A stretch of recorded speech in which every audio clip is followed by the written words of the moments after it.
Mas hoje, especificamente, é esse assunto. A natureza essencial de Deus. Como é que a gente pode conhecer Deus? Isso é o assunto de hoje. Muito bem, no Evangelho de João, capítulo 17, verso 1 ao 3, diz assim: Tendo Jesus falado estas coisas, levantou os olhos ao céu e disse: Pai, é chegada a hora, glorifica teu Filho, para que o Filho te glorifique a ti. Assim como lhe conferiste autoridade sobre toda a carne, a fim de que ele conceda a vida eterna a todos os que lhe deste. E a vida eterna, vamos repetir todos os versos 3? Todos os versos 3, vamos lá. E a vida eterna é esta, que te conheçam a ti, o único Deus verdadeiro, e a Jesus Cristo, a quem enviaste. Vamos repetir esse versículo, que é bastante interessante. Vamos lá, todos? E a vida eterna é esta, que te conheçam a ti, o único Deus verdadeiro, e a Jesus Cristo, a quem enviaste. Testemunho de Jeová não pode escutar esse versículo, não. É verdade. Vamos lá. O versículo 3 aqui, que eu trouxe a ênfase aqui, diz o seguinte: a vida eterna é essa, que conheçam a ti. A ti quem? A Deus, como o único Deus verdadeiro. E a Jesus Cristo, a quem esse Deus verdadeiro enviou. Correto? A questão é, irmãos, nós podemos de fato conhecer a Deus? Sim ou não? Podemos ou não? Pergunta é essa: podemos conhecer a Deus ou não?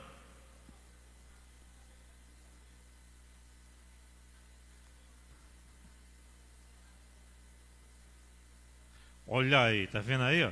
Suzy aqui já respondeu. Essa teóloga, filósofa, Suzy.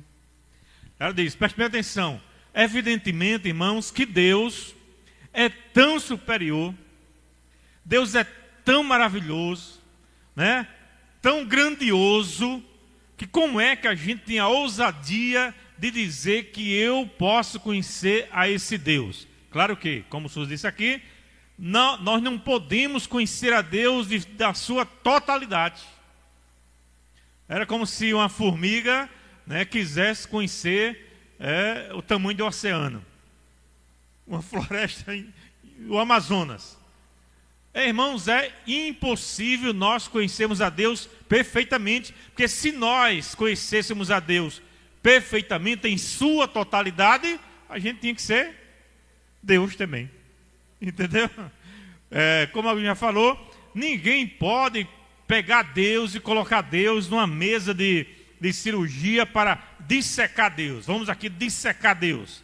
Vamos ver quais partes, né, pertencem a Deus, como é que a gente pode aqui conhecer a parte de Deus, o cabeça de Deus, né, o braço de Deus. Ninguém pode fazer isso. Concorda? Amém? Só que a própria Bíblia diz que nós podemos conhecer a Deus naquilo que Ele se permitiu nos deixar conhecer. Entendeu? Então você pode conhecer a Deus? Podemos. Agora, nós não podemos conhecer a Deus de forma perfeita, de forma total. Porque a nossa mente, ela é limitada. Não é verdade? A nossa inteligência é limitada. Nós somos seres finitos e Deus é infinito. Tem uma frase de Agostinho, que eu gosto muito, Agostinho, grande pensador, que ele dizia o seguinte: o finito não pode conhecer o infinito. Isso é uma contradição. Nós somos seres finitos, Deus é um ser infinito. Nós temos, né, cognição, nós temos pensamentos, temos a nossa razão limitada ainda mais pelo pecado.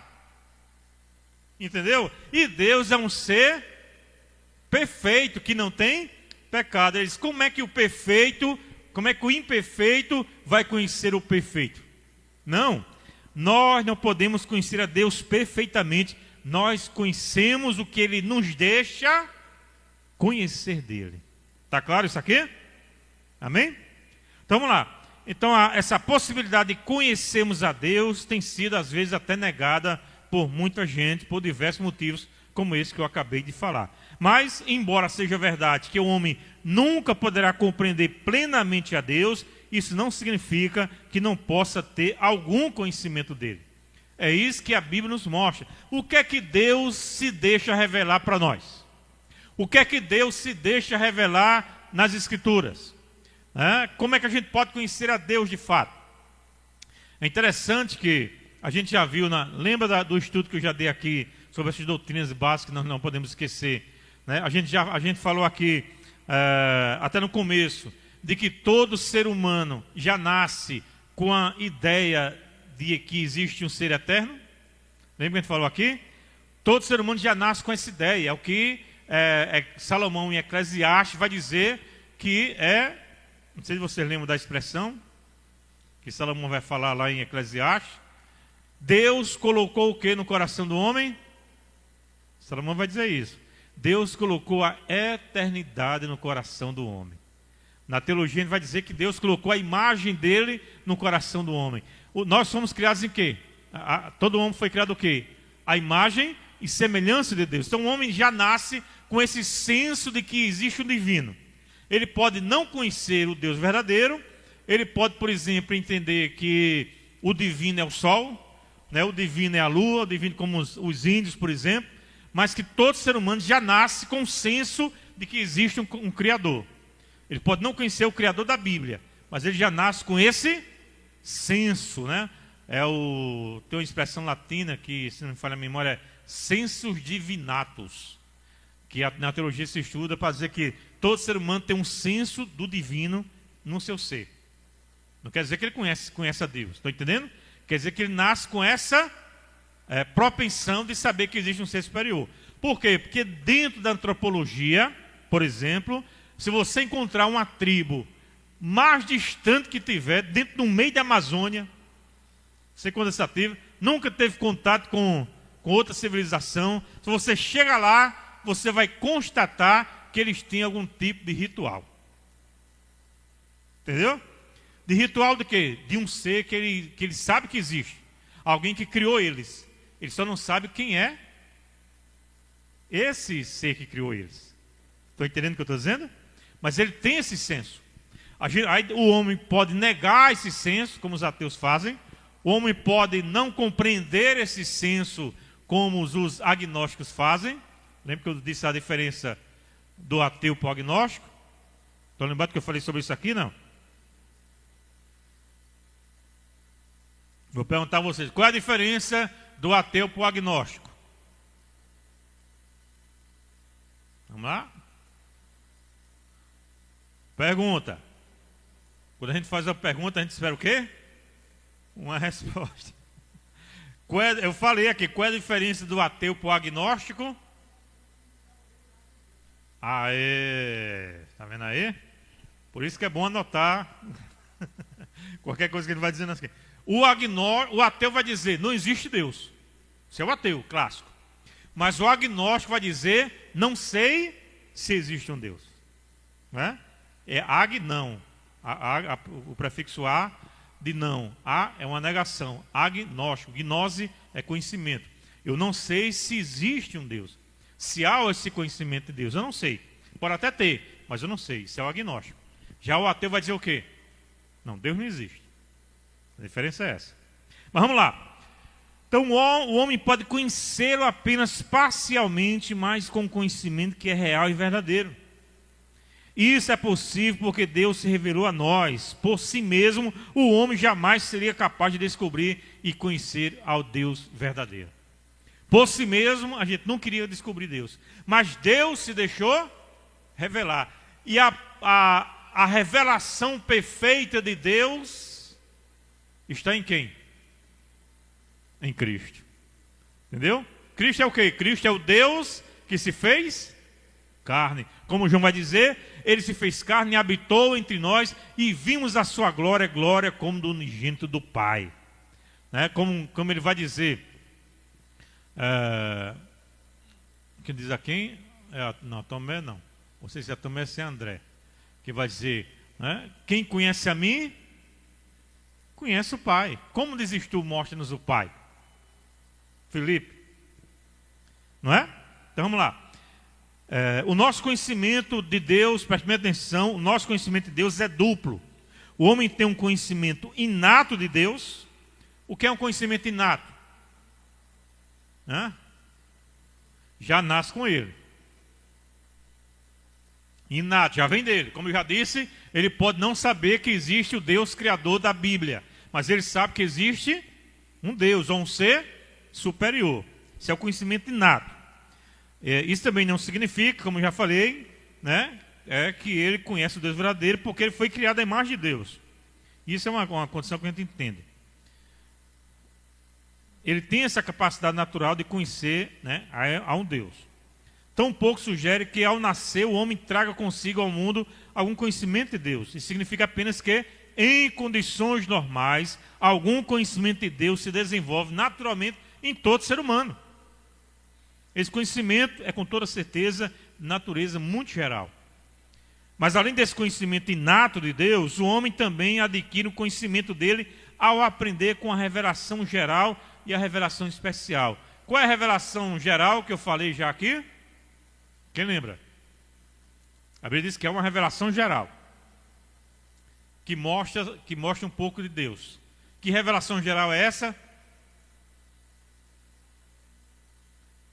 Quase isso. Paulo vai dizer, lá em Romanos 1 e 2. Já esqueceram. Existem dois tipos de revelação. Revelação geral e revelação especial. Qual é a revelação especial que Deus se revela?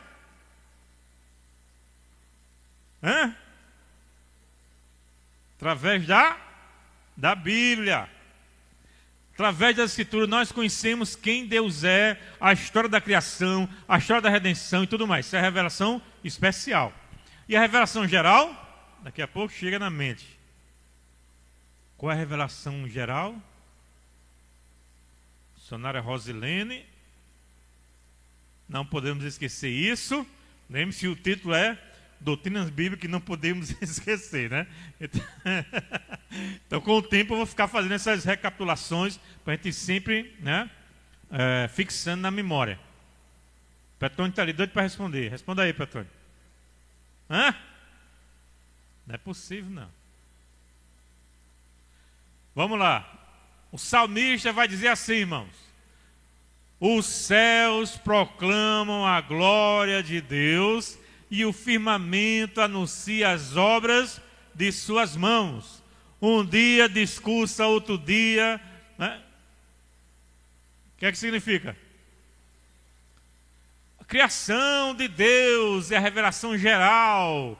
Paulo vai dizer na carta aos Romanos, meus queridos, os atributos de Deus, como também a sua divindade, são conhecidas através daquilo que ele criou, ou através da natureza. Deus criou, é a revelação geral. Em outras palavras, quando você olha a beleza da criação, não tem como você dizer que Deus não existe. Olha que coisa linda.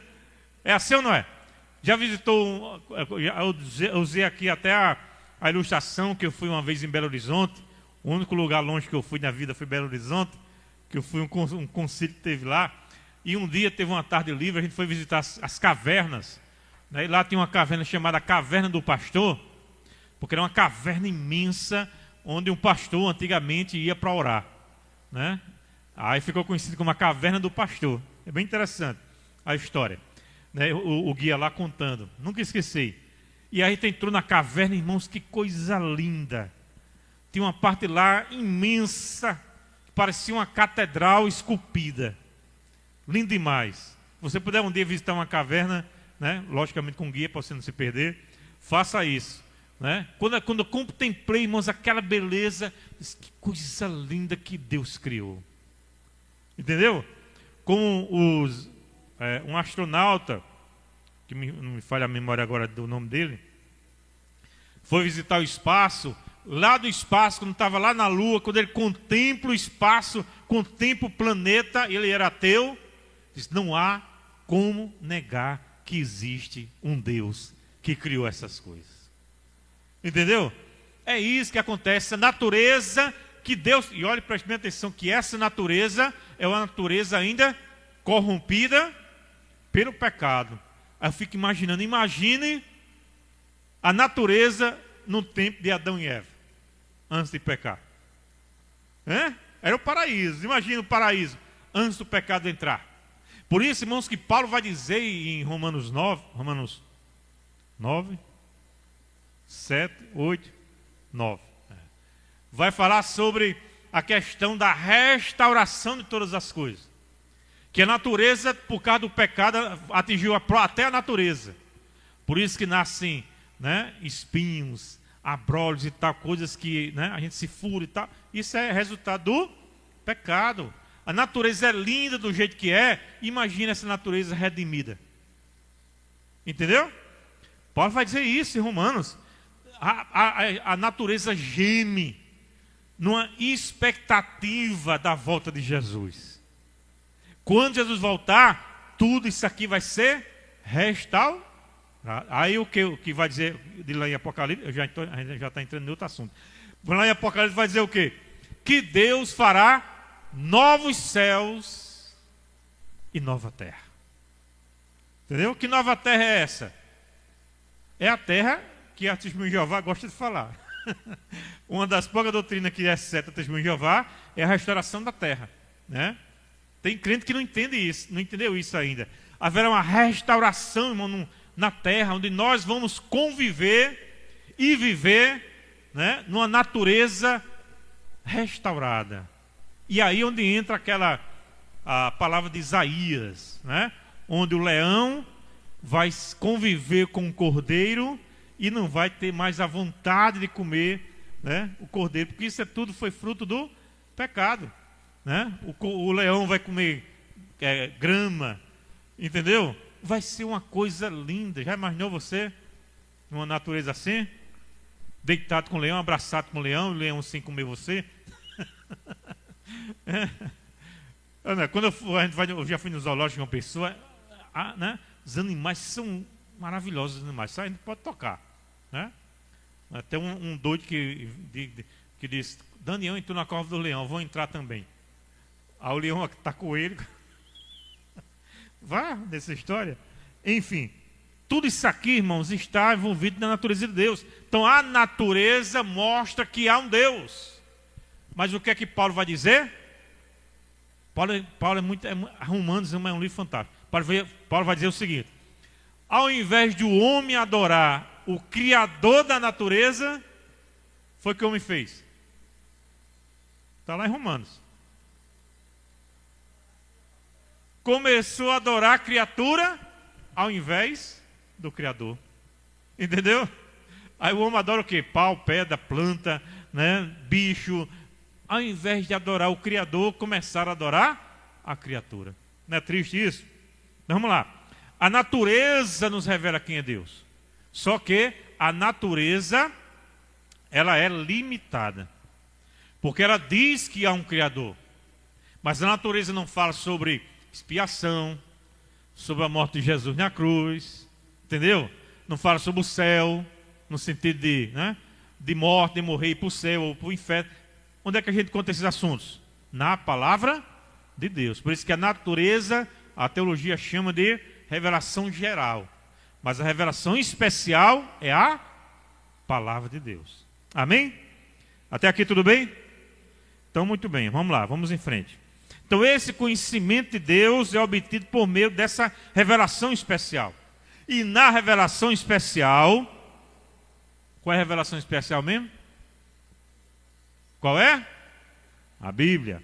Então na Bíblia nós vamos conhecer Deus de forma mais perfeita, né? Nós vamos conhecer quem Deus é, o que Ele fez, como Ele criou, como o homem pecou, como Deus vai restaurar todas as coisas. Tudo a gente encontra nas Escrituras. Entendeu? Tudo que a gente precisa, né? A Escritura não fala de tudo, mas a Escritura fala de tudo que a gente precisa conhecer.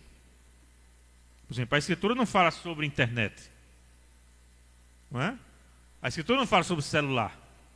A Escritura não fala de tudo, mas ela fala de tudo que a gente precisa conhecer.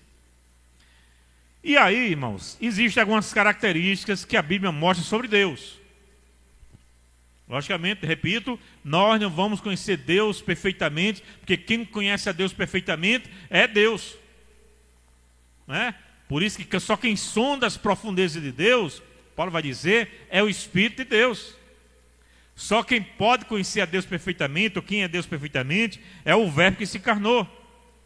Mas a Bíblia fala algumas coisas sobre Deus. Primeiro, a Bíblia diz que Deus é um Espírito puro. Uma definição, Deus é um Espírito puro. A Bíblia não inclui nenhuma definição de Deus, a não ser essa de forma bem genérica. Por exemplo, qual é o primeiro versículo da Bíblia? Quem pode dizer decorado?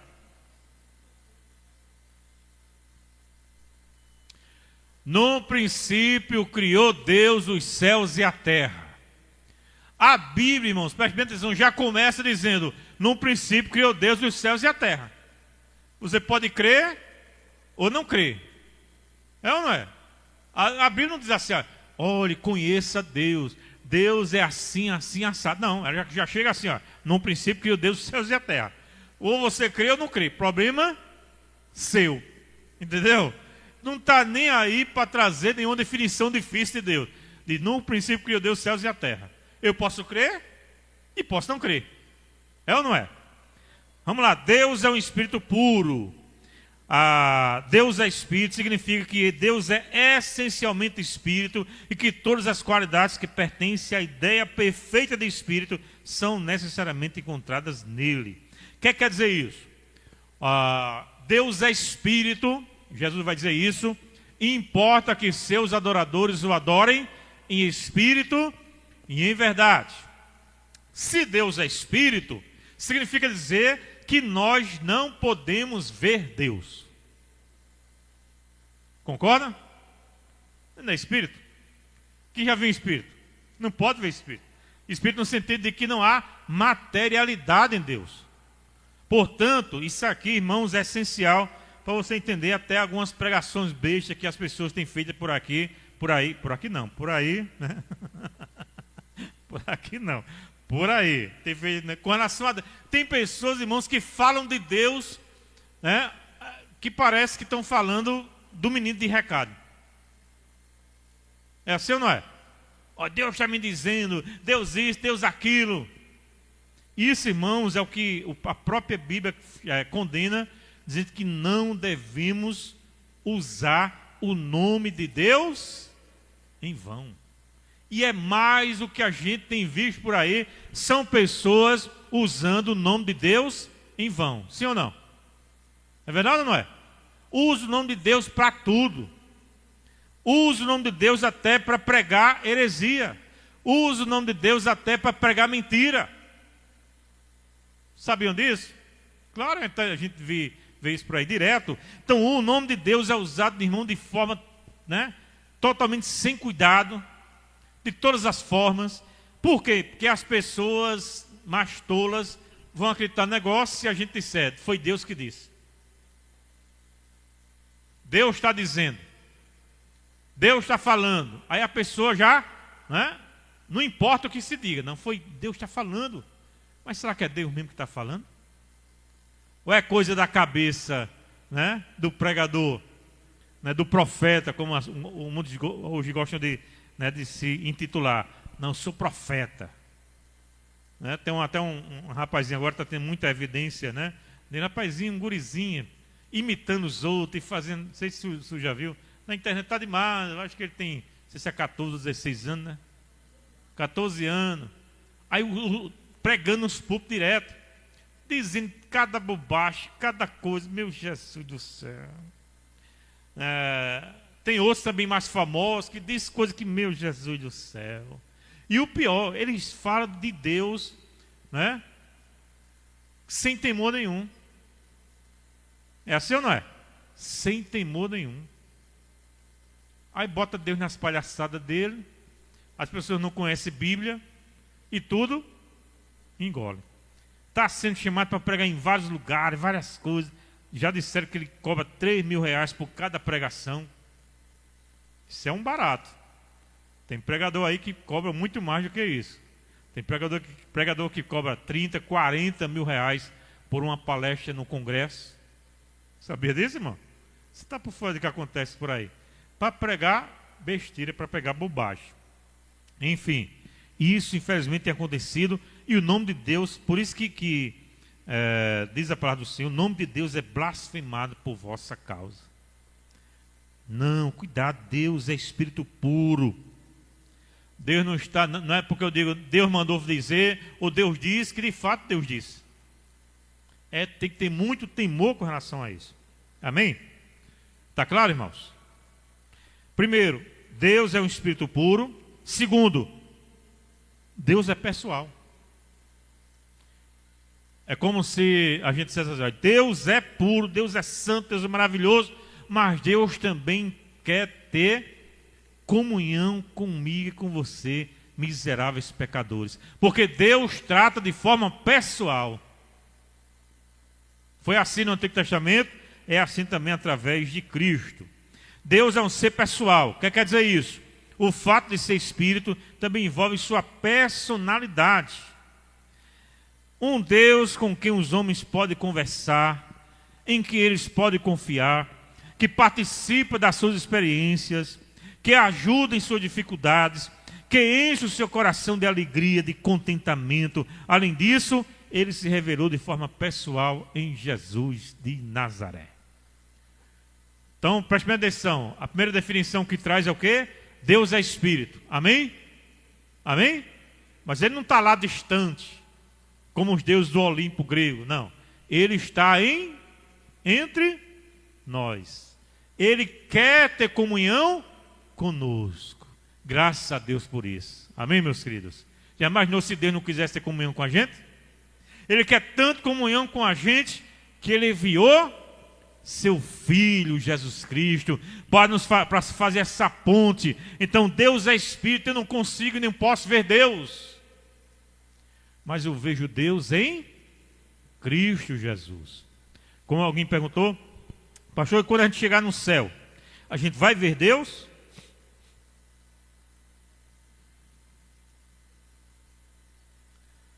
Como é que a gente vai ser no céu? Vai ter 3 tronos lá. Depois a gente vai falar sobre a Trindade. Deus Pai, Deus Filho e Deus Espírito Santo. O que é que vocês acham? E aí? O Espírito Santo é Espírito. Deus é Espírito. Espírito não pode ver. Ninguém jamais viu a Deus. Nem verá. Como é que tem gente que diz que vê Deus? Ah, Jesus, é cada pressa para a gente ver por aí nas igrejas. A Bíblia diz, Paulo vai dizer, Cristo é a imagem do Deus invisível. O que é que quer dizer isso? Eu não vou conseguir ver Deus, mas quando eu chegar no céu, eu vou ver Cristo, que é a imagem desse Deus invisível. Entendeu? Cristo é a imagem do Deus invisível. Ora, se o Deus invisível se apresenta em Cristo, olha que coisa maravilhosa. Então, quando eu chegar no céu, irmãos, eu vou ver Deus na pessoa de Cristo. Ele é que estará iluminando a cidade, como eu já falei aqui. Ele é o centro da Nova Jerusalém. Ele é o centro do céu. Nós vamos para o céu porque Cristo está lá. Se Cristo não estivesse lá, não tinha sentido a gente ir para o céu. Entendeu? E aí, terceira e última declaração sobre isso. Deus é infinitamente perfeito. Preste atenção. Deus é um espírito puro. Deus é um Deus pessoal. Deus é infinitamente perfeito. O que quer dizer isso? Deus se distingue de todas as suas criaturas. Seu ser e suas virtudes são isentos de toda limitação e de toda imperfeição.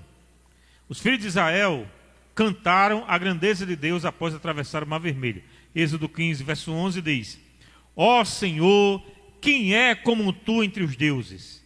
Quem é tu, glorificado em santidade, terrível em feitos gloriosos e que opera maravilhas? Louvado seja Deus. Tem até um hino antigo que falava isso, né? Ó Senhor, Senhor nosso, quão grande é o teu nome em toda a terra. Aleluia. A irmã Rosilene lembrou do hino. Faz o tempo da gente. Entendeu?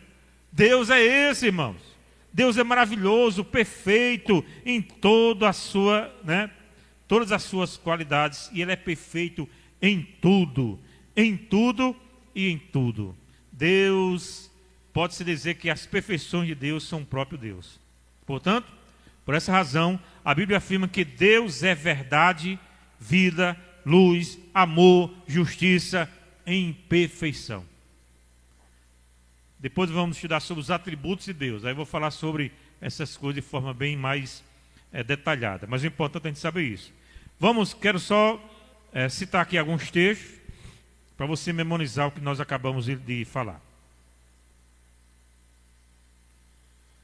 Eu quero entrar no nome de Deus, não, para não misturar os assuntos. Nós vimos hoje só essa questão, né, com relação a Deus. Deus é um Deus puro, Deus é um Espírito puro, Deus é um Deus pessoal e Deus é um Deus infinitamente perfeito. Está claro? Só essas três coisas. Onde é que a gente pode encontrar isso, pastor? Na Bíblia. E aí eu quero só citar para vocês os versículos. Primeiro, o fato de Deus ser conhecido. A gente já leu aqui João 17,3, que diz: a vida eterna é esta, que te conheçam a ti, o único Deus verdadeiro, e a Jesus Cristo a quem enviaste.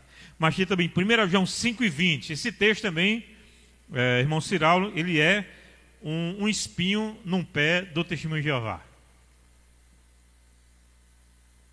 Abra aí 1 João 5,20.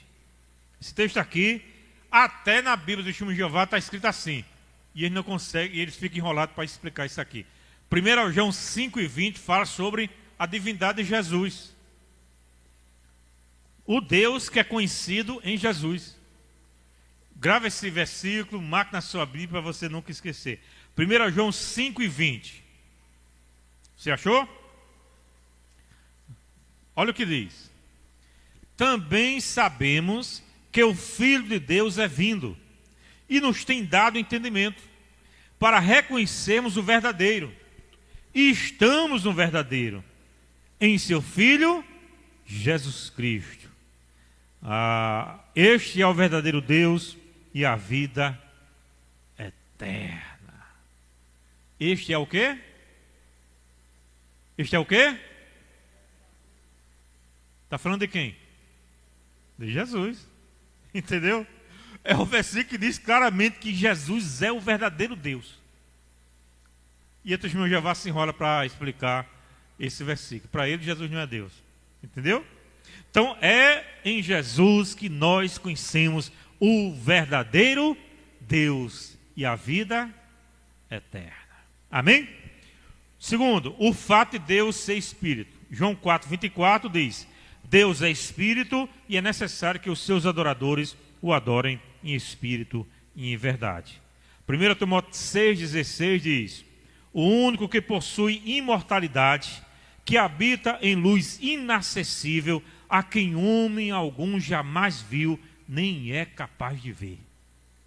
1 Timóteo 6,16. 1 Timóteo 6,16. Grava também esse versículo. Está dizendo o quê? Que homem nenhum jamais viu a Deus, nem é capaz de ver. Mas nós vamos conhecer Deus em Cristo.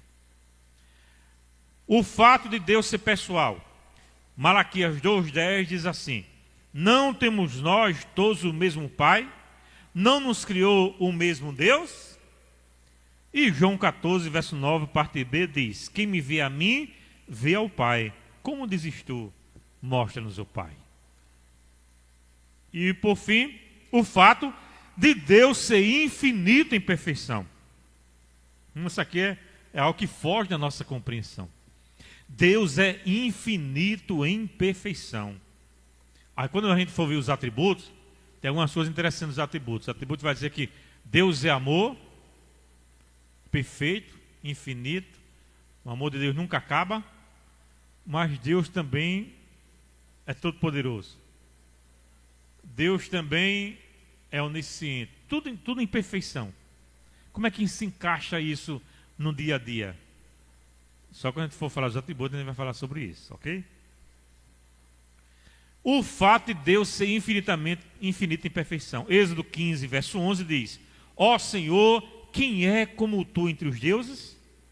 Quem é como tu, glorificado em santidade, terrível em feitos gloriosos, que opera maravilhas? E no Salmo 147, verso 5 diz: Grande é o Senhor nosso e muito poderoso, o seu entendimento não se pode medir. Isso é um pouquinho só do Deus que se revela a nós, não é? Deus é infinitamente mais do que a gente pode pensar, do que a gente pode imaginar. Somos seres, aqui somos seres finitos tentando entender o infinito. Deus é perfeitamente perfeito em todos os seus atributos. Tem até uma coisa aqui que eu esqueci de falar. Sim, a questão da eternidade. Deus é, e aí se distingue de nós. Deus, ele não é um ser, simplesmente um ser eterno. Não é simplesmente isso. Deus é um ser que, a Bíblia diz, não existe início, nem fim. Não existe começo da existência, nem fim de existência. Por isso que alguns hoje estão falando muito, já falei isso aqui, sobre a questão de dizer que a gente... Não é errado dizer, por exemplo, que Deus não existe. Deus não existe. Deus é. Compreende? Eu já expliquei isso aqui. Deus não existe. Deus é. Porque o existir está condicionado àquilo que um dia teve começo. E Deus não teve começo. Né? Por exemplo, eu já falei, essa cadeira aqui existe. Por que essa cadeira existe? Porque ela teve começo e um dia vai ter fim. Entendeu? Não vai durar para sempre. Esse púlpito aqui existe. Por quê? Né? Porque ele teve começo e vai ter fim. Teve mais começo do que fim. Daqui a pouco vai ter mais fim do que começo. Enfim, tudo que teve começo não é infinito. Ela é finito. Deus não teve começo nem fim. Ele é mais do que eterno. Ele está acima de toda compreensão, de toda definição. Nós, por exemplo, nós temos vida eterna. Você tem vida eterna ou não? Vai ter vida eterna? Tem ou não tem vida eterna? Como, pastor? Mas eu vou morrer? Você tem vida eterna. Né? Sua alma vai ser eterna. Ela só não é infinita, como Deus. Porque você teve começo, mas não vai ter fim. Nós temos fim aqui nessa existência. Mas quando a gente morrer, nós vamos continuar existindo. Quer no céu, ou aonde? Quer no inferno. A alma é eterna. Entendeu? Ela só não é infinita como Deus. Ela é eterna. Ela vai viver para sempre. É o que Jesus disse. No final dos tempos, todos vão ressuscitar. Quem é de Cristo vai ressuscitar para a vida eterna. E quem não é, vai ressuscitar para a morte eterna. Condenação eterna. Entendeu? Então, se eu entender que a vida eterna significa para sempre, eu também tenho que entender que a morte eterna também significa para sempre. Ponto final. Né? Todos nós tivemos começo, mas não vamos ter fim. Vamos viver eternamente. Ou com Deus, ou sem Deus. Não é assim? Amém? É um assunto que eu vou falar mais na frente, de forma mais detalhada.